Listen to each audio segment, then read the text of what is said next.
Hello everyone, welcome to my Gyanarjan channel. Last video में हमने आप लोग को बताया कि डाइजेशन इन स्टमक का क्या प्रोसेस है। तो स्टमक के बाद खाना हमारा पास ऑन होगा स्मॉल इंटेस्टाइन में। तो अब हम देखते हैं कि स्मॉल इंटेस्टाइन का क्या प्रोसेस है, क्या फंक्शनिंग है, हर चीज़ हम बता देंगे स्मॉल इंटेस्टाइन के बारे में। तो as food leaves stomach it enters long winding tube small intestine. जैसे ही फूड स्टमक में डाइजेशन का प्रोसेस कंप्लीट हो जाता है, हमारा खाना स्टमक को छोड़ता है तो नीचे स्मॉल इंटेस्टाइन में पास ऑन होता है। तो स्मॉल इंटेस्टाइन को लॉन्ग वाइंडिंग ट्यूब क्यों कहा गया? आप लोग ने वाइंडिंग देखी होगी ना, तार होता है वो कर्ल किया रहता है तो वाइंड होता है, तो उसको वाइंडिंग ट्यूब इसलिए कहते हैं क्योंकि हमारी स्मॉल इंटेस्टाइन भी कुछ इसी तरीके से होती है। ठीक है, स्मॉल इंटेस्टाइन में खाना पास ऑन हो गया। तो पहले तो ये देख लें कि स्मॉल इंटेस्टाइन है क्या। तो स्मॉल इंटेस्टाइन हमारी एलिमेंट्री कैनाल का लॉन्गेस्ट पार्ट है। Small intestine is longest part of alimentary canal. हमने बताया था कि एलिमेंट्री कैनाल हमारे माउथ से शुरू होती है और एनस तक होती है। ठीक है, तो एक पॉइंट ये क्लियर होगा। दूसरा पॉइंट ये होगा कि हाईली क्वाइल्ड स्ट्रक्चर होता है स्मॉल इंटेस्टाइन का, बहुत ज़्यादा क्वाइल्ड होती है। क्यों क्वाइल्ड होती है? क्योंकि हमारा शरीर का साइज़ तो उतना ही है, लेकिन जो हमारी स्मॉल इंटेस्टाइन होती है वो उसकी लेंथ 7.5 मीटर होती है। तो आप लोग खुद सोच सकते हैं 7.5 मीटर इसकी लेंथ होती है, तो क्वाइल्ड होती है, तभी तो हमारे पेट के नीचे आराम से उतने स्पेस में आ पाती है। ठीक है, इसकी लेंथ याद कर दीजिए। कहीं पे 7 मीटर लिखा है, कुछ बुक्स में 7 मीटर लिखा हुआ है, कुछ बुक्स में 7.5 मीटर लिखा हुआ है, लेकिन हम जो ये वैल्यू बता रहे हैं ये एनसीईआरटी की वैल्यू है। तो कॉम्पिटिटिव एग्जाम्स में आपको यही ऑप्शन मिलेगा। नहीं मिलता है तो 7 मीटर आपको ऑप्ट करना ही पड़ेगा। उसके बाद स्मॉल इंटेस्टाइन का एक और नाम है, उसको बोलते हैं small intestine known as site of complete digestion. कि यहाँ पर आके कंप्लीट डाइजेशन होता है, मतलब जो चीज़ें थोड़ी थोड़ी रह जाती है अनडाइजेस्टेड, यहाँ के पूरी तरीके से 90% मैक्सिमम डाइजेशन का साइट स्मॉल इंटेस्टाइन ही है। ठीक है, दूसरा पॉइंट है absorbed digested food completely. Small intestine को साइट ऑफ कंप्लीट डाइजेशन क्यों कहते हैं? क्योंकि यहाँ पे पूरा एब्जॉर्प्शन भी हो जाता है, एसिमिलेशन भी हो जाता है पूरे डाइजेस्टेड फूड का या फूड का। ठीक है, अब इंटेस्टाइन, स्मॉल इंटेस्टाइन सिक्रीट करता है क्या? इंटेस्टाइन है तो इंटेस्टाइनल जूस सिक्रीट करता है। ठीक है, और क्या रिसीव क्या करता है? हमारा लीवर क्या करता है? बाइल जूस सिक्रीट करता है, तो लीवर से ये बाइल जूस रिसीव कर लेता है। ठीक है, और पेनक्रियास से पेनक्रियाटिक जूस रिसीव करता है। समझ में आया? लीवर से बाइल जूस रिसीव करता है, पेनक्रियास से पेनक्रियाटिक जूस रिसीव करता है। और एक बात और, एक क्वेश्चन और बनता है यहाँ पे कि बाइल जूस अगर लीवर सिक्रीट करता है तो गॉल ब्लैडर का क्या काम है? गॉल ब्लैडर उस वहाँ से भेजे हुए बाइल जूस को स्टोर करता है। तो अगर क्वेश्चन पूछा जाता है कि बाइल जूस स्टोर कहाँ होता है, तो bile juice stored in gall bladder. Gall bladder में बाइल जूस स्टोर्ड होता है। ठीक है, इतने पॉइंट्स क्लियर है। ये सारे पॉइंट्स कहीं ना कहीं एग्जाम्स में ज़रूर पूछे जाते हैं। इसके आगे की बात हम करते हैं। तो यहाँ पे हमने ये बताया है कि स्मॉल इंटेस्टाइन जो है वो किन मेन 3 पार्ट्स में डिवाइड है। स्मॉल इंटेस्टाइन 3 मेन पार्ट्स में डिवाइड है। ज़्यादातर एब्जॉर्प्शन का और डाइजेशन का जो फंक्शंस है वो ये तीनों मिलकर ही करते हैं। ठीक है, तो पहला सबसे छोटा पार्ट है ड्यूडेनम, उससे बड़ा पार्ट है जेजुनम, और तीनों में सबसे बड़ा पार्ट है इलियम।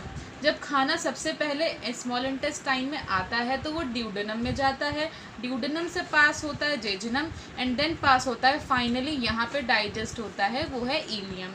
तो एक एक के बारे में थोड़ा थोड़ा जान लेते हैं क्योंकि एग्ज़ाम्स में पूछा जाता है। ड्यूडेनम की जो लेंथ है वो 20 से 25 सेंटीमीटर है। 20 to 25 centimetre is length of duodenum. Okay, और ये सी शेप होता है, सी शेप होता है। और ये करता क्या है? स्टमक से खाना पास ऑन होता है तो स्मॉल इंटेस्टाइन में सबसे पहले ड्यूडेनम में आता है। तो ड्यूडेनम को अगर हम साइंटिफिक टर्म में कहें कि जो स्टमक से जो खाना पार्शली डाइजेस्टेड फूड जो आता है हमारे ड्यूडेनम में, उसको हम उसके लिए एक वर्ड यूज़ करते हैं काइन। काइन कहते हैं जो स्टमक में हमारा खाना पार्शली डाइजेस्टेड फूड होता है उसको हम लोग कहते हैं काइम। तो हम एक तरीके से कह सकते हैं कि duodenum receives chyme from stomach. उसके बाद एक क्वेश्चन और पूछा जाता है, ज़्यादातर मेडिकल एग्जाम में पूछा जाता है कि ब्रूनर्स ग्लैंड कहाँ प्रेजेंट होती है। तो एक पॉइंट और जान लीजिए कि ब्रूनर्स ग्लैंड सिर्फ और सिर्फ ड्यूडेनम में प्रेजेंट होती है। इतनी चीज़ें पता चल गई। अब हम जेजुनम के बारे में जानते हैं। जेजुनम 2.5 मीटर है, मतलब ये ड्यूडेनम से बड़ा है और इलियम से छोटा है। जेजुनम की लेंथ है 2.5 मीटर। इसमें क्या होती हैं, विलाई प्रेजेंट होती हैं।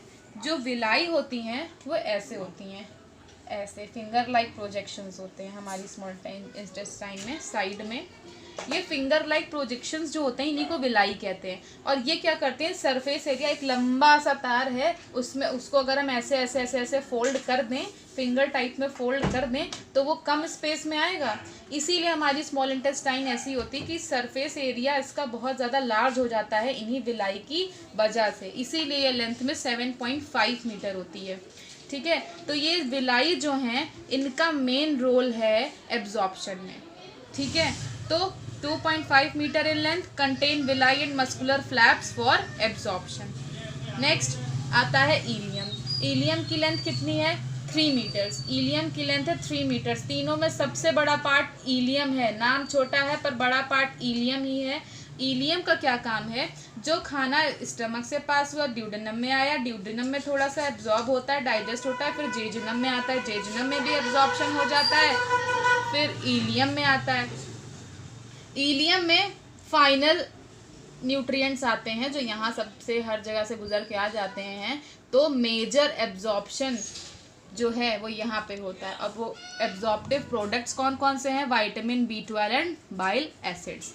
ठीक है, इतना पता चला। इसके आगे हम बताते हैं, ये बता रहे हैं अब हम कि अगर पूछा जाता है कि स्मॉल इंटेस्टाइन का मेन फंक्शन क्या है, तो मेन फंक्शन में आप लोग एक ये पॉइंट बोलेंगे कि absorption of nutrients and minerals. ठीक है, इतना सा बताना है मेन फंक्शन में। उसके बाद जो हमने बताया कि विलाई जो है फिंगर लाइक प्रोजेक्शन है, कुछ इस तरीके से फोल्डेड होते हैं, तो इनको हम विलाई कहते हैं। और इनका जो एक पार्ट अगर हम निकाल के पढ़ें तो उसको हम कहेंगे ईच विलस, एक विलस। तो एब्जॉर्प्शन यहाँ से सबसे ज़्यादा मैक्सिमम एब्जॉर्प्शन और इजीली कैसे होता है ये समझ लें कि जो एक विलस होता है इसके पास से ब्लड वेसल्स और ब्लड कैपिलरीज पास होती हैं, पास हो रही होती हैं, यहीं से उनका नेटवर्क पास हो रहा होता है। पूरा नेटवर्क का पूरा प्रोसेस यहीं से दिया रहता है इजीली, विलाई के एकदम पास से ही, उनके नीचे से ही। तो ब्लड क्या करता है इजीली, आसानी से, और जब उसको ज़रूरत होती है तो वो यहाँ से न्यूट्रिएंट्स को एब्जॉर्ब कर सकता है। तो सबसे ज़्यादा अगर कहा जाए कि रोल किसका है एब्जॉर्प्शन ऑफ न्यूट्रिएंट्स में, तो विलाई का है। तो एक विलस ऐसे करता है, सारे विलस ऐसे करते हैं, तो पूरी विलाई का मेन रोल है। तो बोलेंगे network of small blood vessels and capillaries passes from here और blood will easily absorb nutrients। ठीक है, अब ये स्मॉल इंटेस्टाइन में ऐसे हमारा एब्जॉर्प्शन और डाइजेशन हो जाएगा, एसाइमिलेशन हो जाएगा। इसके बाद हमारा नेक्स्ट स्टेप क्या होगा, जो भी फूड अभी भी अनडाइजेस्टेड और अनएब्जॉर्ब्ड रहता है वो अब स्मॉल इंटेस्टाइन से लार्ज इंटेस्टाइन में पास ऑन हो जाएगा। तो ये कुछ फिल्टर, जैसे पानी वाला आरओ लगा होता है आप लोग के घर में, 3-4 फिल्टर दिए रहते हैं। पहले पानी निकलता है, फर्स्ट फिल्टर से पास ऑन होता है, सेकंड से, थर्ड से, फोर्थ से, 4-5 जगह से होकर गुजरना होता है। इसी तरीके से हमारा खाना है, जब तक खाने से, फूड आइटम से सारे न्यूट्रिएंट्स और मिनरल्स हमारी बॉडी अच्छी तरीके से एब्जॉर्ब नहीं कर लेती है, तब तक उसका इजेशन मतलब एलिमिनेशन नहीं होता है। जो वाकई में हमारी बॉडी से वेस्ट मटेरियल रिलीज होता है उसमें उसका 99.9% एब्जॉर्प्शन हमारी बॉडी अच्छे से ले लेती है। ओके, तो अब हम बताएंगे कि digestion in large intestine. Thank you for watching my channel ज्ञानार्जन।